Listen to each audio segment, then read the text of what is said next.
La madre de mi esposa me llamó basura inútil delante de toda la familia. Se merece algo mejor, declaró. Asentí cortésmente y le dije, tienes razón, mamá, y me fui de su casa. Al día siguiente, a las 11 de la mañana, recibió 3 mensajes de texto. Uno de su abogado, el trato se acabó. Otro de su hija, te odio. Y una de mi parte, no te metas con la basura. Empezó como cualquier otra comida familiar incómoda en casa de mi suegra, el tipo de reunión que parecía menos una celebración y más un repaso de mis fracasos. Y aún así, llegué con la misma frágil esperanza que había mantenido durante media docena de festividades anteriores. El comedor olía a salsa hirviendo y a ambición frívola, a porcelana pulida hasta brillar acusadoramente y a rosas en un jarrón dispuestas con la precisión de la hoja de un verdugo. Cynthia Carver presidía la mesa con su blusa bordada y su collar de perlas, perlas tan perfectas que parecían forjadas por cada mirada condescendiente que me había dirigido. Mi esposa, Miranda, estaba sentada a su lado, con las manos cruzadas sobre el regazo, el rostro enmarcado por esos rasgos que una vez adoré por su calidez, pero que esa mañana parecían tallados en piedra. Mientras la conversación daba vueltas como buitres a la caza de presas, sentí esa opresión familiar en el pecho, el rubor subiendo por mi cuello que me indicó que Cynthia había empezado su crítica. Ya lo había hecho antes. Preguntas sobre mi carrera en finanzas como si estuviera rebuscando entre diplomas que no me había ganado, burlas hacia mi ropa como si la hubiera robado de una tienda de liquidación, y la insinuación constante de que, de alguna manera, no merecía la mano de Miranda. Había ensayado mis respuestas incontables veces, pero esos ensayos se desvanecieron cuando ella habló. Eres una basura inútil, Malcolm, anunció, con su voz resonando en las paredes con tanta claridad que imaginé que mi propia incredulidad me devolvía el eco. Mi hija se merece algo mejor. Las palabras flotaron en el aire como una guillotina suspendida sobre mi corazón. Siguió el silencio, un vacío que se apoderó de la habitación, y miré a mi alrededor esperando encontrar un aliado. El padre de Miranda me ofreció un gesto de compasión, mis primos intercambiaron miradas inquietas, pero solo vi rostros impasibles, mantelerías manchadas por un juicio invisible y camareros caminando de puntillas como testigos arrebatados por la culpa. Miranda apretó con más fuerza su taza de té, el borde de porcelana repiqueteó ligeramente contra el platillo al bajar la mirada. Fue un gesto que había llegado a reconocer, un repliegue más profundo en el capullo de las expectativas de su familia, una rendición que dolió más que el veneno de Cynthia, y en ese terrible momento, tomé una decisión que me pareció a la vez inevitable y aterradora. Forcé mis labios en una sonrisa suave, de esas que calman a una bestia salvaje, y hablé con una calma que no sentía. Tienes razón, mamá, dije, manteniendo la voz firme. Imaginé las palabras rompiéndose como cristales contra la tensión de la sala. No había disculpa en mi tono, ni súplica de aceptación, solo un reconocimiento de la derrota en sus términos. Las comisuras de los labios de Cynthia se curvaron hacia arriba, triunfantes, como si acabara de proclamarse victoriosa en algún gran torneo de estatus. Miranda no se inmutó, solo bajó la mirada aún más, como si el mundo más allá de esas paredes pudiera ofrecerle un respiro. Me puse de pie lentamente, dejando que mi abrigo se deslizara del respaldo de la silla. Mis movimientos eran deliberados, mesurados, como los de un hombre que entendía perfectamente lo que hacía, pero prefería fingir lo contrario. Cada paso que me alejaba de la mesa era como desprenderme de una capa de piel, exponiendo mis terminaciones nerviosas al aire frío del pasillo. Mi respiración era regular, mi pulso tranquilo bajo la tela a medida de mi traje. No podía permitirme el lujo de la ira. No entonces, todavía no. La ira traicionaría el verdadero plan que había alimentado en secreto, el que no tenía nada que ver con disculpas ni segundas oportunidades. Llegué a la puerta principal y me detuve, mirando hacia las ventanas por donde los ocupantes de la mesa podrían verme. En ese instante, me di cuenta de que nunca me verían venir. Afuera, el aire me mordía las mejillas, un agudo recordatorio de que la vida continuaba más allá del reino de las mezquinas crueldades de Cynthia. Me ajusté el abrigo con más fuerza e inhalé profundamente, saboreando la libertad mezclada con la venganza. El bullicio del barrio, el zumbido distante del tráfico, el ladrido ocasional de un perro, parecían una promesa de que el mundo no se había acabado. Simplemente esperaba mi siguiente paso. Al alejarme, dejé que el silencio me invadiera, no como señal de debilidad, sino como el comienzo de algo mucho más poderoso. Detrás de mí, la risa se reanudó, forzada y hueca, pero ya no la oía. Mi mente ya estaba a toda velocidad, trazando los contornos del plan que había forjado en las salas de juntas y en las oficinas de la trastienda, un plan que convertiría el desdén de Cynthia en su perdición. A solas, bajo la fresca luz de la mañana, sentí una extraña calma calar hondo. No estaba derrotado, estaba despertando. El último desayuno, como lo llamaría más tarde en el registro que guardé para mis propios ojos, no fue un final, sino una obertura. Bajo cada insulto se escondía una invitación, y Cynthia acababa de extender la suya. Me abotoné el abrigo, cuadré los hombros y dejé que la puerta se cerrara suavemente tras mí, sellando el capítulo de mi antigua vida con un suave clic. En ese momento, comprendí que a veces la respuesta más poderosa a que me llamen basura es aceptar el título, dejar que el silencio se convierta en tu arma y marcharte sonriendo. La historia apenas comenzaba, y tenía la intención de escribir las siguientes páginas a mi manera. La gente pensaba que era callada porque no tenía nada que decir. Siempre se suponía eso. Por cómo Cynthia y su círculo se burlaban de mí durante las recaudaciones de fondos o las cenas familiares, cualquiera pensaría que era una muda con una cuenta bancaria que apenas se aferraba a la relevancia.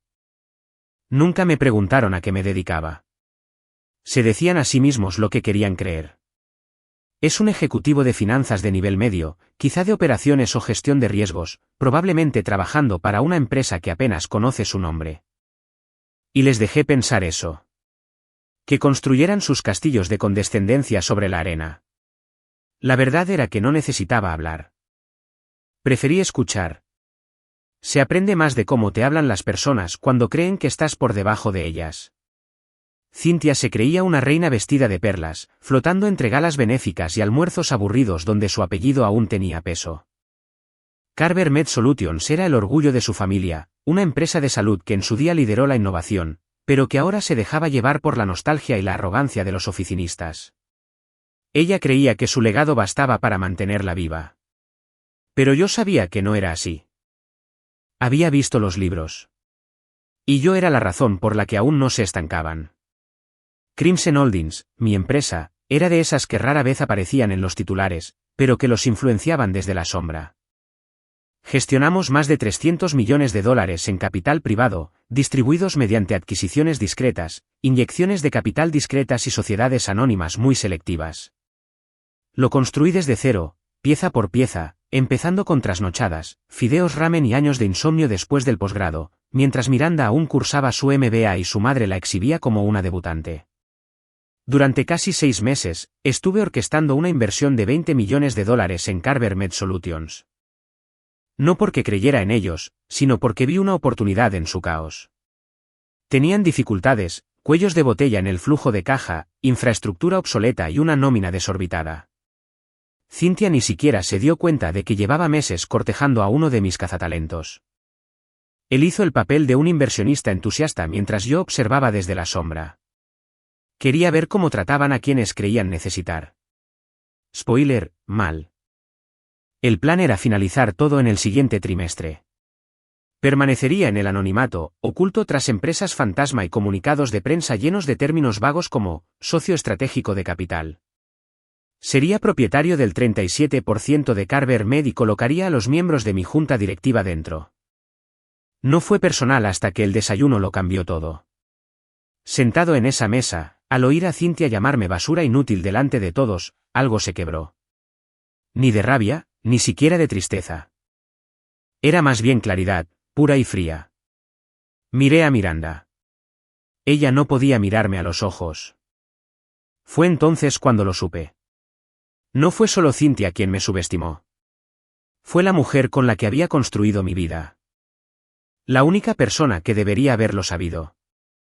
La que me vio construir propiedades carmesí desde nuestro apartamento de una habitación en Atlanta y aún dejaba que su madre me hablara como si estuviera masticando con la boca abierta en su impecable mesa de caoba. Y el hecho de que nadie en esa mesa se inmutara, que simplemente se quedaran sentados mientras Cynthia intentaba destriparme con una sonrisa en la cara. Esa fue la gota que colmó el vaso. Salí, pero no me marché. No, marcharse implica rendirse. Lo que hice fue cambiar de rumbo. De vuelta en mi apartamento. Sí, había conseguido uno 2 meses antes, por si acaso. Me serví una copa, me senté en el balcón y llamé a mi abogado. Tobias Grant había estado conmigo desde el principio, el tipo de mente legal capaz de encontrar un ángulo en un laberinto y argumentar a través del cemento. Contestó al segundo timbre. Algo va mal. Me retiro del contrato con CarverMed, dije. Hubo un silencio momentáneo. Entonces dijo, ¿seguro? Esa estructura de adquisición era sólida. Estábamos a punto de pasar a la revisión final. Me recosté en la silla, con la mirada perdida en las luces de la ciudad. No voy a salvar a quienes me escupen en la cara. Entendido, respondió. Tobias no necesitaba detalles. Me conocía lo suficiente como para saber que no era impulsiva. Si me retiraba, no era por razones emocionales, sino estratégicas. Tracé un nuevo plan. Primero, disolveríamos la estructura de inversión discretamente. Sin presión. Sin ruido. Solo una cancelación discreta de intenciones. Segundo, prepararíamos una exención de confidencialidad para que, si así lo deseaba, pudiera revelar que soy el inversor que CarverMed perdió. Y tercero, prepararíamos 3 mensajes para enviar a las 11 de la mañana del día siguiente. Uno de él, uno mío y otro, a petición mía, de Miranda. Ella aún no sabía esa parte. Pero lo sabría. Iba a darle una opción. Porque a pesar de todo, todavía quería creer que tenía agallas. Que tal vez, solo tal vez, despertaría y se daría cuenta de que ver a alguien a quien amas humillado en silencio es una traición en sí misma. Tras la llamada, me quedé en silencio. La bebida en mi mano se calentó. La ciudad bullía abajo, indiferente y viva, como siempre. Pero me sentí diferente. Casi más ligera. No porque hubiera cortado con Cynthia, sino porque había recuperado mi voz. No fue ruidoso. No fue dramático. Pero fue decisivo. Y por primera vez en años, no intentaba encajar en su mundo. Iba a recordarles que habían estado viviendo en el mío. Fue hace años, en una recaudación de fondos sin fines de lucro, que vi por primera vez a Miranda de pie bajo una lámpara de araña de cristal, con una postura majestuosa incluso entre las refinadas damas de la alta sociedad que revoloteaban a su alrededor como polillas a una llama dorada. Llevaba un vestido tubo color cielo de medianoche y sonreía como si realmente perteneciera a ese momento, mientras yo rondaba por las afueras con un traje gris oscuro que costaba la mitad, pero probablemente me parecía el doble de pesado. Recuerdo el silencio que se hizo cuando me presentó a su madre como Malcolm, mi prometido. La forma en que sus ojos se encontraron con los míos entonces transmitió calidez y convicción, como si creyera en algo que teníamos antes de que el mundo se inclinara a decirnos lo contrario. Yo también lo creía que podía construir una vida digna de esa presentación. Pero estar junto a Cynthia Carver en aquel entonces era como estar ante un jurado que ya había emitido un veredicto de culpabilidad. Su sonrisa era sedosa, sus palabras mesuradas, siempre al borde de un abismo que se esperaba que yo nunca cruzara. En aquella recaudación de fondos, me ofreció la mano y me estrechó la mía con perfecta gracia, pero su apretón soportaba el peso tácito del veredicto y la sentencia. Le devolví el apretón, seguro de poder demostrarle que se equivocaba. 5 años después, comprendí que cada linaje tiene su propia moneda. Miranda y yo nos conocimos conversando sobre el programa de ayuda social de la organización. Habló con entusiasmo sobre cómo ampliar el acceso a las comunidades desatendidas.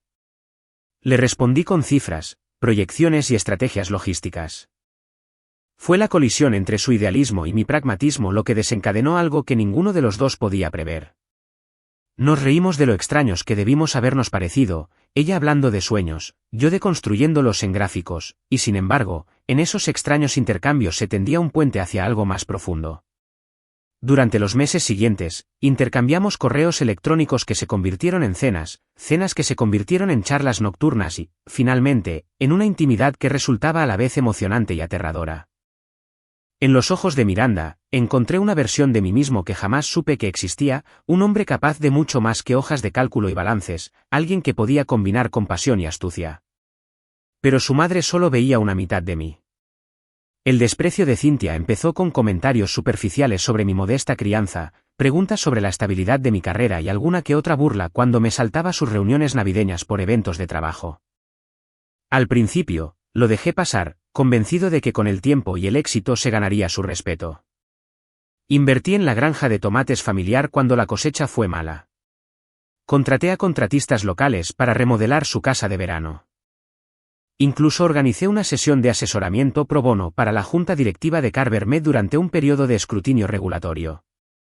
Cada gesto que hacía era como una rama de olivo dorada extendida hacia ella, y cada una se cerraba entre sus dedos perfectamente cuidados.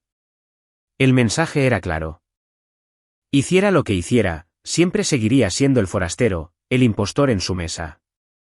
Lo que más dolía que las pullas de Cynthia era el silencio de Miranda. Las veía intercambiar miradas susurrantes por encima de las doradas mesas del banquete mientras me excusaba para hacer una llamada o enviar un correo electrónico. La imaginé defendiéndome, interponiéndose entre nosotras como un escudo, pero nunca lo hizo. Sonreía cortésmente a las pullas de su madre, y luego dejaba que la conversación volviera a temas más seguros, su último proyecto, sus viajes, sus elogios. Me dije que era cuestión de tacto, de preservar la armonía familiar. Pero cada vez que veía las comisuras de sus labios tensarse, cada vez que su mano se acercaba insegura a su garganta, sentía que el abismo se ensanchaba. La amaba por su gracia bajo presión, por la dignidad con la que soportaba los insultos indeseados. Pero lo que necesitaba era un aliado. Alguien dispuesto a ponerse de pie, aunque solo fuera por un momento, y decir mi nombre con orgullo. El punto de quiebre llegó en ese fatídico desayuno. Había esperado, quizás ingenuamente, que después de años de demostrar mi valía en silencio, Cynthia me ofreciera algo más que desdén, tal vez un atisbo de respeto, un gesto de asentimiento reticente. En cambio, pronunció su veredicto mientras comíamos huevos revueltos y café tibio, tan alto que toda la sala absorbió cada sílaba de mi destrucción. El silencio de Miranda no fue tacto, sino complicidad, mientras me levantaba de la mesa, citando deliberadamente a su madre. Tienes razón, mamá. No fue un acuerdo, sino el reconocimiento de una derrota en términos que me negué a aceptar. Salí de ese desayuno herido físicamente, pero despertando interiormente a una verdad que ya no podía ignorar. El amor desprotegido es amor inmerecido. Esa noche, en el silencio de nuestro apartamento, me serví un vaso de bourbon y contemplé el líquido ámbar que se arremolinaba en la tenue luz de la lámpara. Miranda se arrodilló a mi lado, con las manos temblorosas, suplicando que las palabras de su madre fueran pura teatralidad, que Cynthia no lo decía en serio. Observé su rostro, esos ojos llorosos, el labio tembloroso, y me pregunté si ella también se veía como una víctima. Le pregunté por qué nunca me defendió. Su respuesta, con la voz quebrada por la incertidumbre, fue que no quería armar un escándalo. Pero ya se había armado uno. Al elegir el silencio, se puso del lado de la opresión, permitió que el cuchillo se clavara en mi espalda. Y en ese momento, comprendí la gravedad de mi siguiente decisión. No bastaba con alejarme de la mesa de Cynthia. Tuve que desmontar la mesa. Llamé a Tobias Grant y le presenté los documentos que redactaría, retiro de la participación en la inversión, rescisión de los compromisos y una autorización que me permitiera revelar mi identidad como inversor silencioso. Pero plasmar las palabras en papel era solo la mitad de la batalla. La otra mitad residía en la sincronización, en la precisión, en la elección del silencio seguido de la revelación. Fijé los detonantes para las 11 de la mañana del día siguiente, mensajes que darían un giro radical a la narrativa y le darían a la palabra basura un nuevo significado. Al terminar mi bebida y observar las luces de la ciudad parpadear a lo lejos, no sentí arrepentimiento, sino euforia. El precio del silencio había sido muy alto, la pérdida de la defensa de una esposa, la traición de sueños compartidos. Pero la recompensa, el verdadero poder, valdría cada sacrificio. Decidí dejar que el eco de mi silencio hablara más fuerte que cualquier protesta, hacer temblar el mundo de Cynthia en su propia mesa y demostrarle a Miranda que defender a alguien a quien amas significa nunca dejar que desayune solo por última vez. El aire vespertino en la oficina de Tobias Grant olía ligeramente a libros de contabilidad encuadernados en cuero y tinta fresca, un aroma que había llegado a asociar con juegos de poder clandestinos y ambiciones tácitas. Tobias estaba sentado tras su escritorio de caoba, con la superficie meticulosamente ordenada, hasta la alineación de sus plumas estilográficas. Levantó la vista de su portátil, con una mirada penetrante e inquisitiva bajo sus gafas de montura metálica. Su presencia serena contrastaba marcadamente con la tormenta que yo sentía en el pecho. Cerré la puerta tras de mí, el suave clic resonó con firmeza. Esta reunión fue el punto de inflexión de todo el plan. Tobias saludó a Malcolm con un tono neutral, como si no tuviera ni idea de la magnitud de lo que estaba a punto de desatar. Me deslicé en el sillón de cuero frente a él, ajustándome la corbata, no por nerviosismo, sino para disimularlo. Dijiste que era urgente. Estoy seguro. Respondí con voz firme. Tobias conocía ese tono. Significaba que ya había sopesado las consecuencias. Destapé mi bolígrafo y lo dejé sobre el escritorio, una señal tácita para que se preparara. Minimizó la pantalla y se inclinó hacia adelante, juntando los dedos. He redactado 3 documentos. Empecé, sacando una carpeta manila de mi maletín y deslizándosela hacia él. El primero se titulaba, Notificación de retirada de interés de inversión, el segundo, Terminación de compromisos vinculantes, y el tercero, Exoneración de confidencialidad y divulgación para inversionistas. Tobias abrió el primero, examinando los párrafos concisos. Te estás retirando por completo, dijo, arqueando una ceja. Esto está limpio. Sin cláusulas de reconciliación parcial ni de salida gradual. Asentí. Sin compromiso. Carver Med Solutions pierde esos $20 millones y cualquier obligación asociada queda nula. Hice una pausa y dejé que el peso del ultimátum nos afectara. Llevé a cabo ese acuerdo en secreto, Tobias. Controlé cada variable. Ahora decido eliminar ese control de un plumazo. Tobias golpeó con el bolígrafo la carpeta y la autorización de confidencialidad. Mi mirada no vaciló. Me otorga el derecho a revelar mi identidad como inversor silencioso. Quiero la opción de salir a bolsa, de reformular la narrativa, de ser basura sin valor a ser el arquitecto del imperio que se retiró. Pasó al tercer documento, leyendo rápidamente. ¿Obad? Levantó la vista, entrecerrando los ojos con respeto. Si haces esto, desmantelarás la influencia de Cynthia al instante. Pero ¿sabes lo que arriesgas? Sí. Me incliné, en voz baja pero firme. Apuesta por el anonimato. Cree que reescribió mi historia esa mañana en el desayuno. Mañana se despertará creyendo que ha ganado. Al mediodía, le demostraré que solo era un peón en un juego que nunca supo que estaba jugando. Los labios de Tobias se curvaron en una media sonrisa. No sueles hacer teatro. No es teatro. Dije, enderezándome. Es precisión. El silencio basta hasta que deja de bastar. Entonces la revelación hace el trabajo. Le eché un vistazo al segundo documento, terminación de compromisos vinculantes. Quiero que se rompan todas las ataduras legales y financieras. Sin cláusulas de no competencia. Sin cláusulas residuales. Sin potencial de inversión posterior. Entendido, dijo Tobias, doblando sus gafas y dejándolas a un lado. Terminaré esto. Firmas mañana a las 9. Dijiste que querías 3 mensajes programados para las 11 de la mañana. Presioné un botón en mi teléfono y se lo entregué. Los redacté. Uno tuyo para Cynthia, indicando que la inversión está cancelada. Una de Miranda a su madre, expresando un distanciamiento permanente. Y otra mía, un anuncio conciso. 3 detonaciones sincronizadas. Examinó los mensajes en pantalla. Tobias Cynthia. Con efecto inmediato, Crimson Holdings retira su participación en Carver Med Solutions. Nuestro compromiso ha terminado. Miranda Cynthia. Te odio. No vuelvas a dirigirme la palabra. Junta Médica Malcolm Carver y Familia Carver. No te metas con la basura. Levantó la vista y me miró a los ojos. Tu esposa tiene que aceptar enviar ese mensaje. Ya la he preparado, dije. Ella sabe lo que debe hacer. Tobias intervino el teléfono, fijando el horario. Una vez que se desplieguen, las consecuencias serán rápidas. El precio de las acciones caerá, los miembros de la junta directiva entrarán en pánico y la industria especulará sin cesar. La reputación de Cynthia se resquebrajará en tiempo real. Me permití una breve sonrisa. Bien. Que busquen respuestas. Que se pregunten quién soy. Cuando vinculen mis huellas con Crimson Holdings, será demasiado tarde. Cerró el teléfono y lo volvió a colocar sobre su escritorio. Estos documentos son herméticos.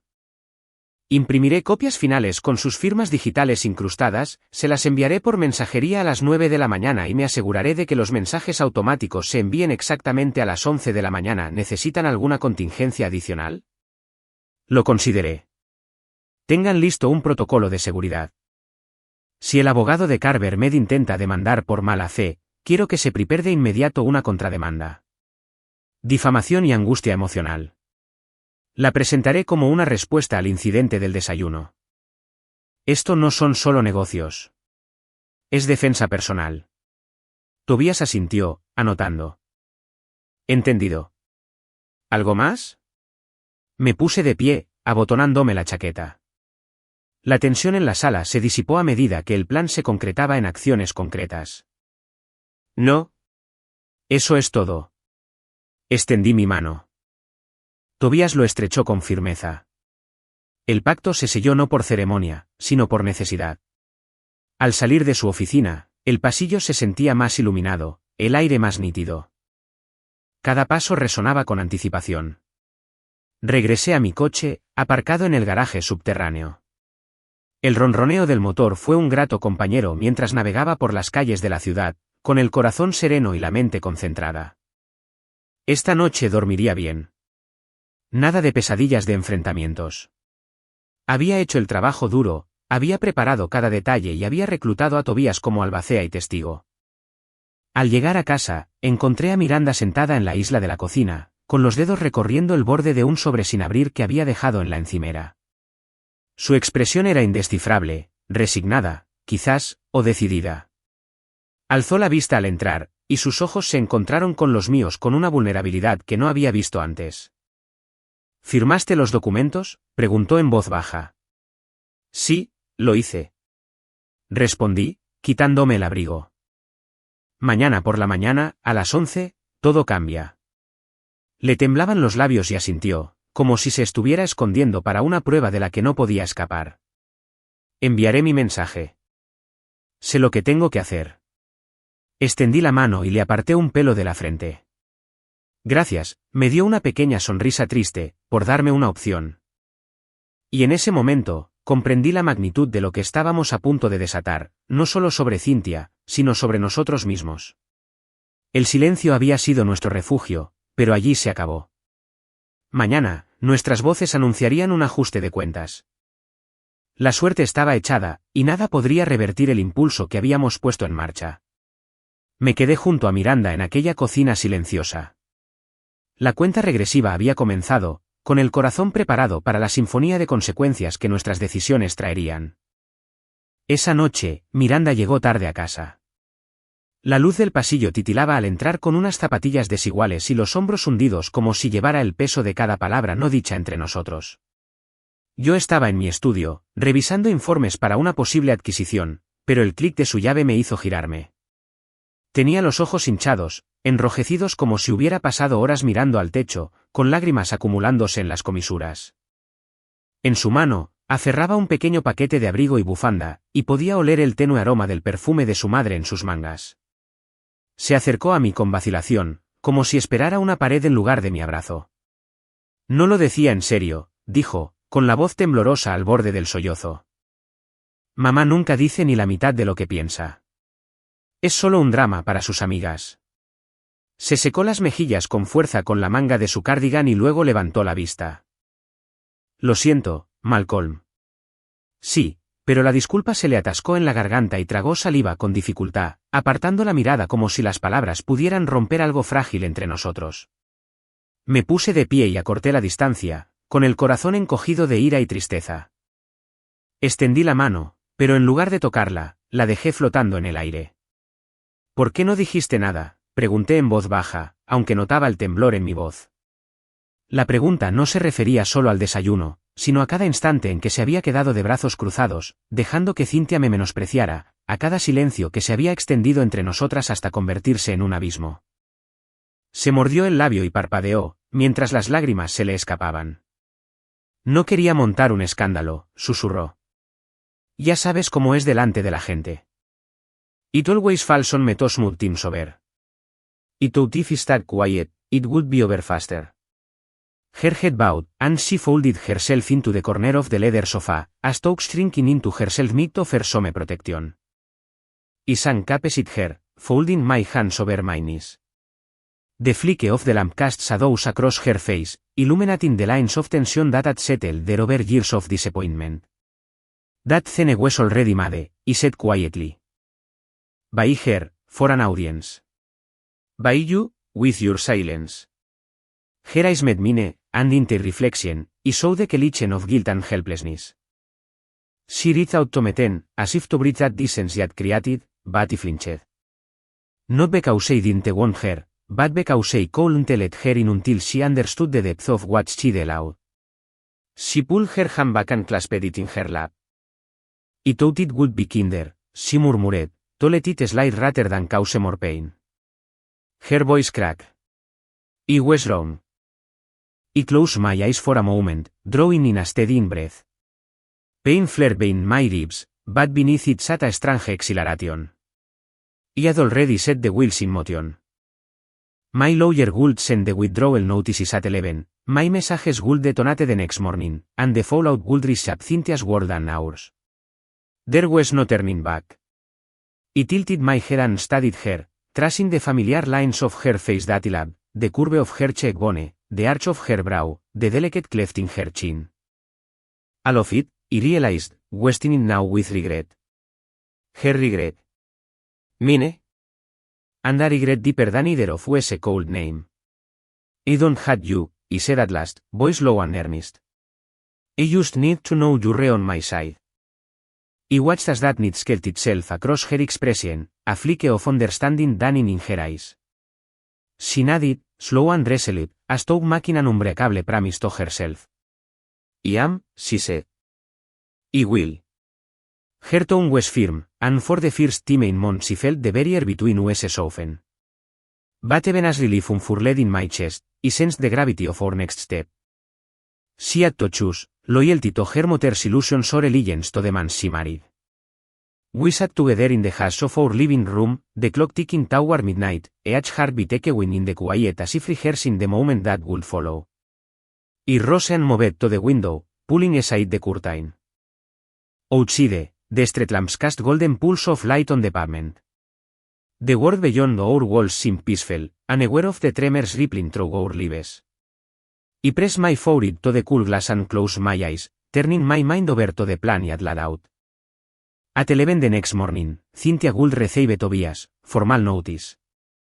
Moments later, my carefully drafted message would hit her family's inboxes, "Don't mess with trash." And in between, Miranda would send her final words to her mother, "I hate you." No vuelvas a hablarme. Me giré y la vi parada detrás de mí. Me puso una mano firme y cálida en el hombro. Lo afrontaremos juntos, dijo. Parecía mayor, endurecida tanto por el amor como por la pérdida.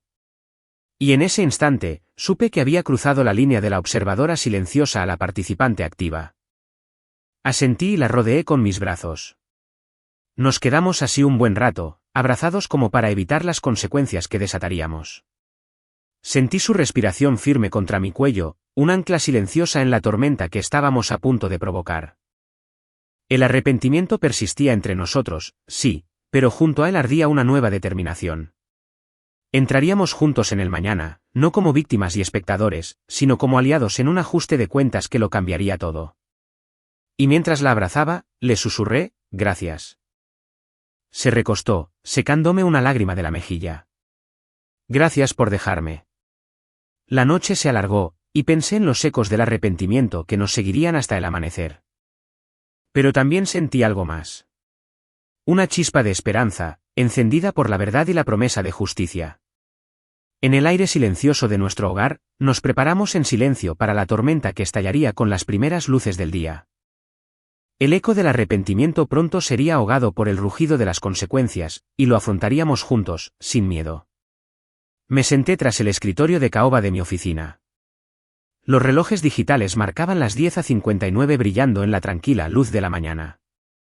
A través de los ventanales, la ciudad vibraba con su rutina.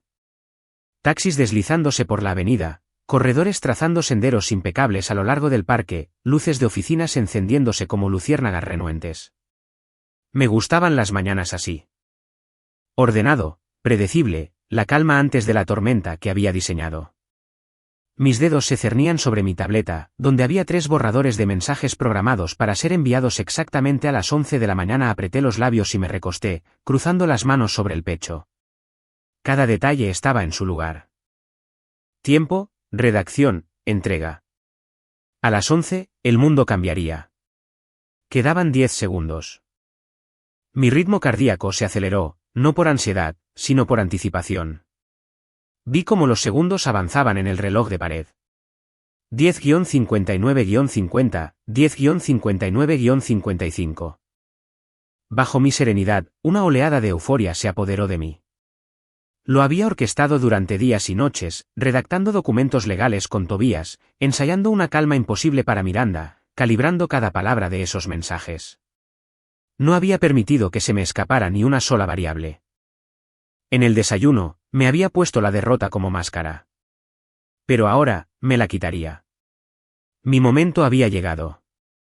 Exactamente a las 11, sonaron 3 campanadas en el altavoz de mi teléfono. Notificaciones de que los mensajes se habían activado. Toqué la pantalla de la tableta para confirmar. Primero, el mensaje de Tobías. Una notificación formal a Cynthia Carver para restringir nuestra inversión en Carver Med Solutions. Su tono era clínico y desapasionado. Con efecto inmediato, Crimson Holdings retira su compromiso de financiación. A continuación, el mensaje de Miranda a su madre. Palabras concisas que pesaron años. Te odio. No vuelvas a hablarme. Y por último, mi mensaje, directo y sin adornos, dirigido a la familia Carver y a la junta directiva. No te metas con basura.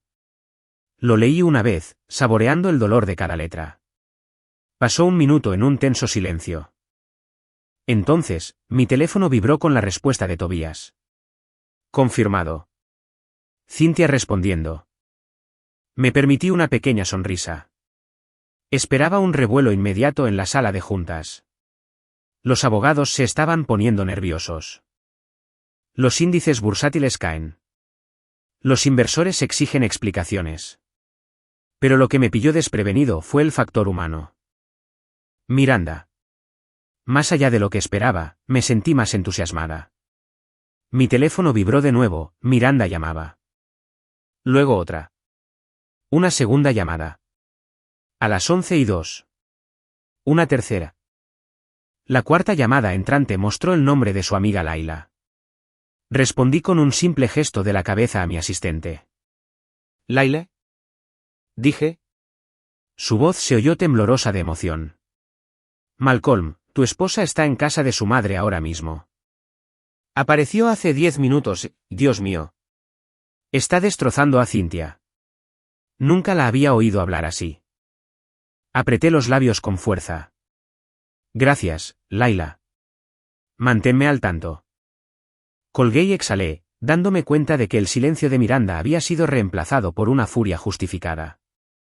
Verla de pie frente a Cynthia, finalmente sin filtros, despertó en mí algo inesperado. Orgullo. A las 11:04. Mi bandeja de entrada estaba desbordada. Uno a uno, me llegaron mensajes de miembros de la junta exigiendo explicaciones. ¿Qué pasó? ¿Es reversible? Por favor, avísenme. Otros estaban al tanto de los analistas de mercado que pronosticaban la caída de Carver Med. Los titulares aún no habían llegado a los medios, pero los rumores en las salas de operaciones pronto se convertirían en noticias. Abrí un canal seguro con mi jefe de comunicaciones. Redactar una declaración. Crimson Holdings lamenta la necesidad de retirar la financiación y le desea lo mejor a Carver Med. Enfatizar la reestructuración estratégica. Salida al mediodía. Mi asistente asintió y empezó a escribir. Luego volví a centrarme en la ola de consecuencias personales. A las 11:05, la primera de las docenas de llamadas perdidas de Miranda llenó mi teléfono. Las dejé sonar. Luego llegaron más mensajes, algunos de su hermana, otros de desconocidos en redes sociales que ya habían filtrado fragmentos del mensaje de Tobías. Me di cuenta de que la tormenta había cobrado vida propia. Los susurros que había cultivado ahora rugían como un reguero de pólvora. La silenciosa sonrisa de victoria de Cynthia esa mañana se había evaporado, reemplazada por el frenético tamborileo de sus dedos sobre las tazas de porcelana, mientras sus ojos recorrían el mismo comedor donde una vez me había llamado basura. Y Miranda, mi compañera de vida y estrategia, había entregado su arma secreta, palabras que jamás había pronunciado durante toda una vida, ahora desatadas en una sola salva despiadada. Me puse de pie, alisándome la pechera de la chaqueta, y me acerqué a la ventana. La ciudad, abajo, bullía, ajena a los cambios tectónicos en la familia Carver. Un taxista tocó la bocina a un peatón. Un paseador de perros convenció a su perro para que cruzara el paso de peatones. Y en algún lugar de la casa de ladrillo rojo donde Cynthia aún reinaba, resonó la voz de Miranda. La imaginé en ese pasillo, con la gabardina a medio quitar, los ojos encendidos y los brazos gesticulando como un director de orquesta en una sinfonía de verdad. Sentí triunfo y ternura a la vez, alivio de que se hubiera deshecho de la vergüenza, orgullo de haber encontrado su voz. Mi teléfono vibró de nuevo, un mensaje de Miranda. Lo abrí. Por decirlo simplemente, estoy contigo. Sentí una opresión en el pecho. Le respondí, gracias. Cerré los ojos y me permití un momento para saborear la cadencia de la justicia en movimiento. El silencio había sido mi arma hasta ese preciso instante. Entonces la revelación me invadió. El mundo me llamaría despiadado. Yo lo llamaría resuelto. Lo que importaba era que el reino de condescendencia de Cynthia se había desmoronado, pieza por pieza. A las 11:07, el jefe de comunicaciones regresó con un borrador de comunicado de prensa. Leí las primeras líneas. Neutral. Conciso. Deliberado. Toqué la pantalla y publiqué. Me llegó una nueva oleada de correos con preguntas, pero los dejé esperar. Era nuestra hora. Saqué el teléfono del bolsillo y, por primera vez en semanas, llamé a Miranda. Sonó 2 veces antes de que contestase. Su voz era suave pero firme. Lo logré. Sonreí y exhalé. Lo logramos. Corrigí la voz. Ahora veamos qué hacen. Terminé la llamada y volví a mirar la ciudad, respirando su ritmo constante. A las 11 de la mañana, todo cambió. Y en ese preciso instante, 5 minutos después, supe que nuestra negativa a guardar silencio había reescrito el guión. El silencio puede ser una debilidad para algunos, pero hoy anunció el comienzo de nuestro ajuste de cuentas. El sol de la tarde apenas había alcanzado su cenit cuando llegó la llamada de Laila. Una ráfaga de estática y urgencia que atravesó el zumbido constante de mi oficina como una cuchilla afilada. Estaba revisando las proyecciones para una fusión cuando mi teléfono vibró con insistencia. Miré la pantalla y leí Laila antes de responder. Su voz era una oleada de emoción e incredulidad. Malcolm, tienes que oír esto. Miranda está destrozando a tu suegra ahora mismo. Me presioné la sien con los dedos, sintiendo la adrenalina que me había impulsado durante meses de cuidadoso manejo. Continúa, dije en voz baja y firme. ¿Qué pasa? Laila tragó saliva, y pude imaginarla paseándose por el pasillo frente a mi suite. Se enfrentó a Cynthia en la sala. Les contó a todos, a la junta directiva, a su familia, a todos, exactamente quién eras y qué planeabas. Ha desvelado cada empresa fantasma, cada nombramiento en la junta directiva, cada llamada anónima que hiciste. Cynthia parece haber visto un fantasma. Las palabras me invadieron, con una mezcla de triunfo e incredulidad. Esto superó mis expectativas. Había anticipado un temblor burocrático, no un terremoto de revelación personal. Terminé la llamada y me puse de pie, pasándome la mano por el pelo como para aliviar la tensión del cuero cabelludo. La oficina se sintió repentinamente demasiado pequeña, las paredes se apretaban con el peso de la expectativa. Los canales de comunicación parpadeaban con nuevos mensajes, consultas urgentes del equipo legal de Carver Med, mensajes de pánico de inversores y, sorprendentemente, un aluvión de mensajes de colegas del sector. Los periodistas ya estaban husmeando. Le di una orden rápida a mi jefe de comunicaciones: prepárense. No hay comentarios oficiales hasta el comunicado de prensa de mañana. Esto es pura repercusión. Dejé que se desarrollara. Mi asistente, al percibir mi transformación de estratega a conductor del caos, me sostuvo la puerta abierta. Me acerqué a la ventana y miré la calle, donde los taxis sorteaban el tráfico del mediodía y los peatones paseaban despreocupados. La calma de la ciudad contrastaba marcadamente con la tormenta que había desatado tanto en las salas de estar como en las de juntas. En cuestión de minutos, llegó el primer correo electrónico de Cynthia, con el asunto: Kurt, tu esposa. Sus palabras fueron cortantes y formales, una exigencia de explicaciones, amenazas veladas de litigio y una insinuación de que yo estaba mentalmente desequilibrado. Me permití una pequeña sonrisa sin humor. Por fin había roto su personaje. Nada de sabiduría, solo una frágil indignación. Le reenvié el correo electrónico a Tobías con una nota: prepara una contrademanda por difamación. También redacté una enmienda por fuerza mayor para el retiro de la inversión. Háganlo con contundencia. Tobías se ocuparía de su alquimia legal mientras yo me ocupaba del elemento más volátil, la dinámica familiar. En mi escritorio yacía sin abrir el tercer documento de Tobías, el que me otorgaba el derecho a revelar mi rol como inversor. Ahora parecía el momento de usarlo. Hice clic en el archivo cifrado y desbloqueé la declaración inicial. En una breve prosa legal, me declaraba el artífice oculto de la financiación de $20 millones que Cynthia había cortejado con tanto entusiasmo, solo para rechazarme en el desayuno. Copié el texto y redacté un memorando interno para la junta directiva de Carver Med y los asesores principales de la familia, una declaración oficial de mi identidad como el inversor que se retiró. Lo firmé digitalmente y pulsé enviar. Inmediatamente, el memorándum llegó a todas las bandejas de entrada del directorio de la empresa y a varias direcciones personales de miembros de la familia Carver. La reacción fue instantánea. Mi teléfono se llenó de notificaciones, correos electrónicos, mensajes de texto e incluso llamadas perdidas de periodistas informados por fuentes anónimas. Empezaron a formarse titulares. Inversor misterioso desenmascarado.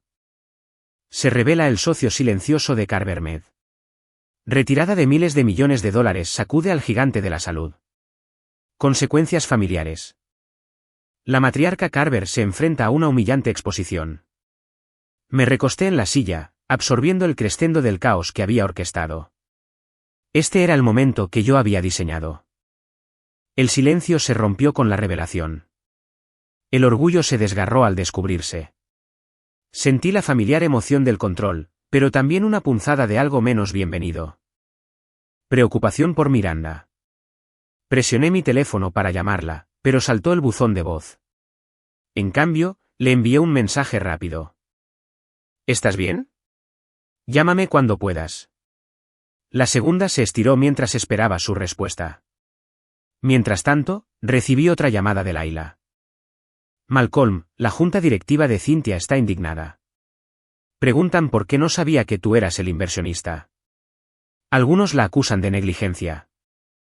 Apreté la palma de la mano contra el teléfono y cerré los ojos, imaginando el pánico de Cynthia tras la fachada de su patrimonio familiar. Su caída sería rápida. Daño a su reputación. Caída del precio de las acciones. Preguntas en la próxima junta directiva. No pretendía destruir Carver Med por completo. Solo para asegurarme de que su gratitud se viera atenuada por el respeto. Sin embargo, reconocí la fuerza que había desatado. Un efecto dominó que transformaría carreras y fortunas. A las 2:15, por fin llegó un mensaje de Miranda. Estoy a salvo. Está furiosa, pero no puede negar la verdad. Sentí un gran alivio. Le respondí. Bien. ¿Nos reagruparemos esta noche? Cerré mi bandeja de entrada y me quedé de pie, paseando. La oficina se sentía demasiado estática ahora. Me puse el abrigo y me dirigí al vestíbulo, necesitando aire y distancia del epicentro de esta conmoción. En el ascensor, pensé en la mujer que una vez estuvo tan silenciosa a mi lado, temerosa de la confrontación. Hoy, se había convertido en mi aliada más feroz, blandiendo la verdad como una espada. No podría haber predicho su ferocidad, pero la agradecí. Las puertas del vestíbulo daban a una calle bulliciosa. Me sumergí en el flujo de peatones, envuelto por el ritmo urbano. Cada paso adelante se sentía como una vuelta de honor en el mundo de juicios de Cynthia. Aún así, sabía que el trabajo estaba lejos de terminar. se producirían escaramuzas legales, las relaciones públicas intentarían contener la narrativa, y algunos miembros de la Junta podrían intentar salvar su propia reputación sacrificando a Cynthia a los lobos. Pero nada de eso disminuyó este triunfo. El momento en que se rompió el silencio y la verdad desató un ajuste de cuentas. Para cuando llegué a mi coche, el cielo se había oscurecido con un suave resplandor vespertino. Me senté al volante y exhalé, cerrando los ojos un instante mientras el motor giraba al ralentí. Pensé en los meses que pasé construyendo Crimson Holdings, en las noches que pasé creando modelos de rentabilidad, en los sacrificios que me habían traído hasta aquí, y comprendí que esto era más que venganza. Era justicia, mesurada y deliberada. Arranqué el motor y me alejé del distrito financiero, con la adrenalina aún en las venas. El mensaje de Miranda me esperaba, esa única garantía de que me apoyaba. Le di a enviar mi propia respuesta. Hoy lo cambiamos todo, y mientras las luces de la ciudad empezaban a parpadear, sentí el eco de nuestras acciones en cada rincón del mundo cuidadosamente construido por Cynthia, segura de que la verdad que había revelado jamás volvería a ser silenciada. Carver Mead empezó a tambalearse a los pocos días de las revelaciones de esa mañana, el zumbido constante de sus operaciones fue reemplazado por un clamor de incertidumbre y recriminación. Para cuando reabrí mi bandeja de entrada ese lunes, los mensajes se habían acumulado en una pequeña montaña de escándalos. Los analistas rebajaban la calificación de las acciones, los miembros de la junta directiva se apresuraban a buscar explicaciones en reuniones de emergencia, y el departamento legal ya había redactado media docena de memorandos para cubrir responsabilidades. El orgullo que Cynthia alguna vez lució como una armadura se había resquebrajado, y observé cómo las fisuras se extendían con fascinación y una satisfacción discreta. Todo empezó con el precio de las acciones. En menos de 24 horas tras el aviso de Tobias y mi declaración como inversor retirado, la valoración de Carver Mead se desplomó, una caída inmediata del 12%, lo que se tradujo en la pérdida de cientos de millones de la estimación del mercado. Los robots de trading automatizados activaron órdenes de stop loss, y un efecto dominó sembró la inquietud en los fondos de cobertura y las carteras institucionales. En las redacciones financieras, el titular, el giro de 180 grados de los inversores sacude al gigante sanitario, circuló junto con un tic-tac que anunciaba la caída de las acciones. Me recosté en mi silla mientras leía los informes, asimilando la magnitud del cambio. Lo que antes había sido una empresa estable y consolidada ahora parecía un barco que se hundía. Mientras tanto, fuentes internas filtraron a la prensa que la moral estaba por los suelos. La confianza de Cynthia, antes descrita como firme en las entusiastas actas de la junta directiva, ahora se tildaba de errática en los informes internos. Los empleados murmuraban rumores de que los fondos del retiro se habían congelado, que la expansión planificada hacia la telesalud se había aplazado a la espera de financiación y que los despidos eran inminentes. La empresa se enorgullecía de su estabilidad, con décadas de crecimiento progresivo. Ahora se enfrentaba a una crisis de identidad. Cada pasillo resonaba con la incertidumbre. La puerta de cada ejecutivo soportaba el peso del miedo de alguien. La junta directiva convocó una sesión de emergencia en la sala de conferencias de la empresa, con paredes de cristal, cuya estética modernista se sentía fría y frágil. Tobias, en su calidad de asesor legal, se unió a la llamada en mi nombre para presentar los motivos de nuestra retirada y abordar posibles litigios. En la transmisión de vídeo silenciada, vi rostros contorsionados, algunos de ira, otros de pánico. El temblor del director financiero podría haber sido por fatiga, pero su abrupta solicitud de indemnización inmediata lo decía todo. Me senté al margen, mi reflejo parpadeando en la superficie pulida de la pantalla, participante y observador a la vez del desarrollo del asunto. Los periodistas, implacables, se habían lanzado sobre la noticia. Simón Álvarez, el reportero al que informé anónimamente durante los inicios de Crimson, publicó un artículo de portada, Orgullo antes de la caída, el inversor que se marchó. Relataba el humillante insulto de Cynthia en el desayuno, la explosiva confrontación de Miranda, mi salida silenciosa y la posterior caída del mercado. En el artículo, citaba a un ex ejecutivo de Carver Mead que describía un ambiente de arrogancia y complacencia, una crítica al estilo de liderazgo de Cynthia que dolía con asombrosa precisión. Releí el artículo y me permití una pequeña sonrisa comedida. La narrativa había cambiado por completo, David triunfaba sobre Goliat en la brillante expansión de la equidad en la atención médica. Al final de la semana, corrían rumores de una revuelta de accionistas. Una facción liderada por un miembro jubilado de la junta directiva distribuyó una petición para destituir a Cynthia de sus cargos ejecutivos, alegando una grave mala gestión y un daño irreparable a su reputación. Día a día, su círculo de aliados se disolvía, ya sea desertando para salvar sus carreras o siendo discretamente obligados a dimitir de la gestión corporativa. La misma junta que una vez elogió su sólido legado familiar, deliberó sobre su destino con fría lógica y cálculos de ganancias. En correos electrónicos que se filtraron torpemente, como si confirmaran todos mis principios sobre la naturaleza humana, Cynthia fue criticada por no revelar información crucial para los inversores y por su falta de previsión estratégica. Quizás el momento más satisfactorio llegó cuando la principal firma de relaciones públicas de Carver Med, que antes se enorgullecía de promocionar a Cynthia como la imagen de la innovación compasiva, envió un breve memorando solicitando la rescisión de su contrato. En el lenguaje escueto de una indemnización corporativa, citaron problemas de alineación de marca y conflictos irreconciliables de interés público. Esa fue la clase de puñalada oblicua que no dejó una herida visible, pero transmitió un mensaje claro. No queremos que nos asocien más contigo.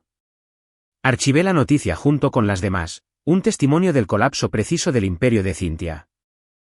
Sin embargo, en medio del caos que había creado, seguía consciente de las consecuencias. El mensaje de Miranda llegó esa misma tarde. Los despidos empiezan hoy. Sus palabras eran directas. No era una venganza, sino inevitable. La junta directiva de Carver Med había aprobado la reducción de 200 puestos para reforzar la liquidez, despidos que afectaron al personal de apoyo, técnicos de laboratorio y gerentes subalternos. Sentí una punzada de arrepentimiento por los inocentes que sufrirían las consecuencias de nuestras acciones. Las decisiones comerciales causaban bajas, y yo había elegido deliberadamente este campo de batalla. Pero el recuerdo de la humillación del desayuno persistía, un recordatorio de que rendirse a la crueldad sin consecuencias solo perpetuaba el ciclo. Redacté una nota privada para Tobías. Evaluar la posibilidad de un programa de desvinculación. Ofrecer indemnizaciones a los empleados afectados, si es posible. Fue un gesto que probablemente no llegaría a los afectados, pero fue un guiño al principio de que la justicia no debe ser un dolor vengativo. La civilización exigía cierta empatía, incluso cuando uno ejercía el poder para humillar a otro. Tobías respondió que exploraría vías legales para mitigar el impacto, pero advirtió que la solvencia de Carver Med prevalecía. Lo acepté. Los reinos caen, pero la gente perdura. Esa noche, salí al balcón de mi apartamento en un rascacielos y observé el brillo de las luces de la ciudad. La distancia me brindó una perspectiva que ansiaba. Los dramas corporativos, reducidos a puntos parpadeantes en las ventanas de las oficinas. La interminable danza de la ambición y la caída. Miranda se unió a mí, apoyándose en mi costado. Nos quedamos en silencio, escuchando el rugido distante del tráfico y el bullicio de la vida que no se detenía ante el escándalo ni celebraba la venganza. No esperaba los despidos. Dijo en voz baja, apoyando la cabeza en mi hombro. Odio que la gente sufra por esto. La rodeé con el brazo y asentí. Lo sé, pero nunca fue algo personal contra ellos. Fue un ajuste de cuentas con el sistema que permitió que la crueldad quedara impune. Ella asintió contra mí, sus ojos reflejando el resplandor de la ciudad. El mundo de Cynthia está destrozado. Ojalá no sintiera que todos eran colaterales. Le di un beso en la sien. Encontraremos la manera de ayudar a quienes podamos. Y nos aferraremos a lo que importa. Mientras permanecíamos juntos en la luz que se desvanecía, me di cuenta de que las grietas en el imperio que había derribado eran más de lo que esperaba. El colapso de Carver Med fue prueba de la impermanencia del poder y una advertencia de que todo imperio, por venerable que sea, se asienta sobre terreno frágil. Pero esto lo sabía con certeza. El día que adopté el silencio como estrategia y luego desaté la revelación fue el día en que recuperé mi dignidad y le mostré al mundo que incluso la basura puede influir cuando se ejerce con intención. Un mes después, me encontré pasando por delante de la finca de Cynthia camino a una reunión con un cliente. El sol de la tarde dibujaba largas sombras sobre su césped, antes bien cuidado. Las puertas estaban entreabiertas, una silenciosa invitación al caos, y reduje la velocidad al pasar junto a los macizos de flores descuidados. La maleza se enroscaba alrededor del bebedero de piedra para pájaros. Los rosales se hundían bajo su propio peso sin podar, y la fuente del patio estaba seca y agrietada. Parecía abandonada, un cascarón de elegancia dejado a la podredumbre. Dentro, a través de los altos ventanales, vislumbré a la mismísima Cynthia, encorvada con un suéter desteñido, regando un macizo de margaritas con una lata oxidada. Sus perlas yacían olvidadas en una mesita auxiliar, y su cabello, normalmente recogido en un moño impecable, se había desprendido en mechones sueltos contra su cuello. La apariencia de control había desaparecido. Se movía con la torpe gracia de quien ha perdido la atención y el propósito. Aparqué en la calle, con el corazón latiendo con fuerza al verla detenerse, con una mano en la regadera y la mirada fija en una flor que había sobrevivido al descuido. Salí al sendero de grava y me acerqué. Se sobresaltó, el agua salpicando las margaritas, y levantó la vista. Por primera vez vi la vulnerabilidad en su rostro. Derrota, sí, pero también un atisbo de algo más suave, quizás arrepentimiento. Me ofreció una sonrisa temblorosa. Malcolm dijo con voz débil. Dudé, sorprendida por la oleada de preocupación que me invadió el pecho. ¿Cynthia? Respondí con tono mesurado. Señalé el jardín. Aquí hay silencio. Se rió, un sonido frágil como de cristal roto. Ese es el punto. Ya no hay paisajistas. Sin sirvientes. Sin reuniones de la junta. Solo yo y estas flores. Señaló los pétalos marchitos.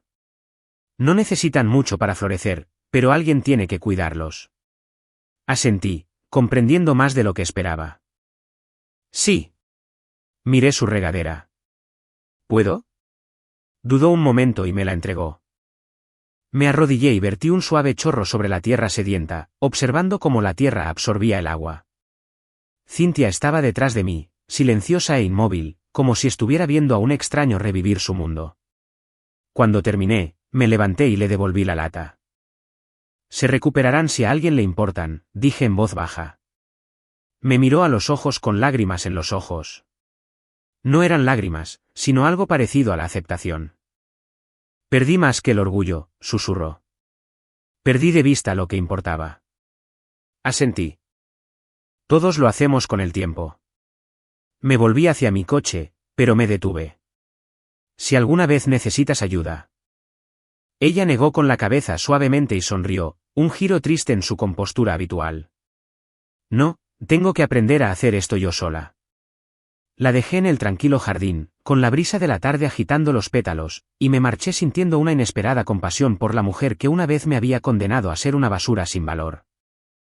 Quizás el silencio nos había enseñado a ambos el valor del cuidado y la redención, como una tierna flor, requería tiempo y atención para crecer. La carta de Miranda llegó una fresca mañana de viernes, se deslizó bajo mi puerta como un susurro del pasado. La encontré junto a mi taza de café, el papel con su pulcra cursiva, cada bucle y curva grabada con el peso de cada palabra no dicha. Me senté en mi escritorio, con el sol filtrándose por las persianas en líneas paralelas a lo largo de la página, y leí su disculpa. Sentido remordimiento, silenciosa añoranza y una sola línea que hirió más profundamente que cualquier insulto. Ojalá hubiera hablado esa mañana. Te dejé sola, y no merezco pedirte que te quedes. Doblé la carta lentamente, rozando los pliegues con las yemas de los dedos, como si temiera romper la frágil esperanza que llevaba dentro. Recordé aquel último desayuno, como el duro juicio de Cynthia resonó en las paredes, como el silencio me atrapó en su despiadado control. Recordé la decisión que había tomado, alejarme en silencio, dejar que esa ausencia lo dijera todo. Y recordé el poder que me había dado el silencio, la fuerza de la revelación que siguió y el nuevo amanecer que habíamos forjado a partir de esas fracturas. Las palabras de Miranda oscilaban entre el arrepentimiento y la esperanza, una muestra de vulnerabilidad que alguna vez temí que careciera. Me recosté, con la mirada perdida en el horizonte más allá de mi ventana, donde la silueta de la ciudad se unía al amanecer.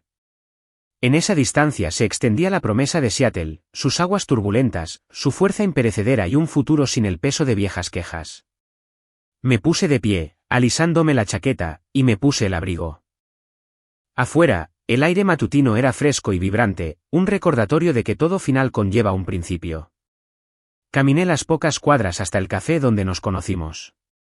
Miranda estaba sentada en una mesa de la esquina, con la luz del sol danzando en su cabello y la anticipación en sus ojos. Se levantó cuando entré, con la carta asomando de su bolso como un faro. Acorté la distancia y me senté frente a ella, con el corazón firme pero acelerado. Ella habló primero, con voz suave pero firme. Gracias por todo lo que hiciste, por las lecciones en silencio y la oportunidad de encontrar mi voz. Sus ojos brillaban, no con lágrimas, sino con claridad. Extendí la mano por encima de la mesa y la tomé, sintiendo la calidez de su palma, el pulso de una historia compartida. No fue fácil, lo admití, pero me enseñó más de lo que esperaba. El silencio puede ser una estrategia, sí, pero también es un espacio donde la verdad cobra fuerza. Hice una pausa, siguiendo la veta de la madera bajo nuestras manos. Todavía creo en nosotros, si tú lo haces. La sonrisa de Miranda era firme esta vez, sin reservas. Sí creo. Me apretó la mano, y en ese gesto sentí la reconciliación definitiva, el orgullo y la humildad entrelazados, el perdón y la determinación alineados. Nos sentamos juntos mientras la ciudad despertaba, dos voces listas para forjar nuestra propia narrativa. Doblé su carta y la guardé en mi bolsillo, un recordatorio de que el poder del silencio no reside en la ausencia, sino en lo que sigue. Las palabras pueden herir, pero el silencio exige atención. Y cuando elegimos hablar de nuevo, nuestras voces cargan con el peso de la sabiduría adquirida. Al llevarme el café a los labios, me di cuenta de que el hombre al que una vez llamaron basura ahora tenía su futuro en sus manos, y a su lado, la mujer que aprendió que a veces el mayor poder reside en romper el silencio juntos.